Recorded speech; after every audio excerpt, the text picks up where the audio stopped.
MRT পুলিশের হাতে metro রেলের 4 জন কর্মীকে লাঞ্ছিতের প্রতিবাদে কর্মবিরতির সুযোগে টিকিট ছাড়া প্রায় 2.5 ঘন্টা চলাচল করেন অনেক যাত্রী। কাউন্টার বন্ধ থাকায় একক যাত্রার টিকিট না পেয়ে গন্তব্যে পৌঁছাতে অনেকেই বিনা টিকিটে ভ্রমণ করেন এ সময়। পরে 6 দফা দাবি বাস্তবায়নের আশ্বাসে স্বাভাবিক হয় মেট্রো চলাচল। মানিক শিকদারের রিপোর্ট। রোববার বিকেল 5টার দিকে দুজন নারী পরিচয়পত্র না দেখিয়ে স্টেশনের সুইং গেট ব্যবহার করে পেড জোন বের হতে চান। এতে মেট্রো কর্মীরা বাধা দিলে পুলিশের সাথে বাকবিতণ্ডা ও এক পর্যায়ে হাতাহাতির ঘটনা ঘটে। পরে আরও এক মেট্রো কর্মীকে পুলিশ বক্সে তুলে নিয়ে মারধর করে এমআরটি পুলিশ বন্দুক তাক করে গুলি করারও হুমকি দেয়। এ ঘটনায় 6 দফা দাবিতে সোমবার সকাল থেকে কর্মবিরতিতে যায় মেট্রো কর্মীরা।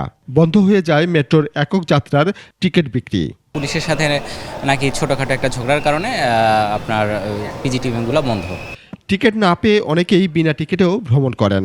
কাউন্টারই বন্ধ ছিল। আমরা 10 নম্বর থেকে উঠলাম, তো দেখলাম যে সবই বন্ধ। পরে উঠতে দিবি কিনা, পরে বলে যে না যান, আপনার সমস্যা নেই।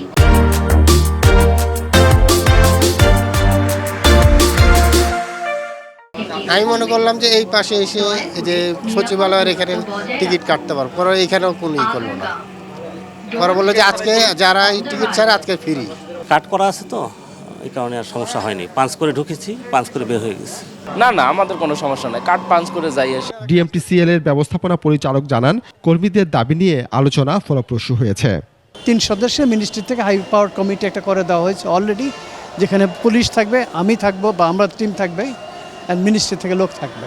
এমআরটি পুলিশের অভিযুক্ত এসআইকে প্রত্যাহার করে নেওয়া হয়েছে বলেও জানানো হয়। ইমিডিয়েটলি অলরেডি সাসপেন্ড করা হয়েছে এবং একজনকে ক্লোজ ডাউন করা হয়েছে, যেটা বলে স্যার 2 জনকে। মানিক শিকদার, 21 টেলিভিশন, ঢাকা।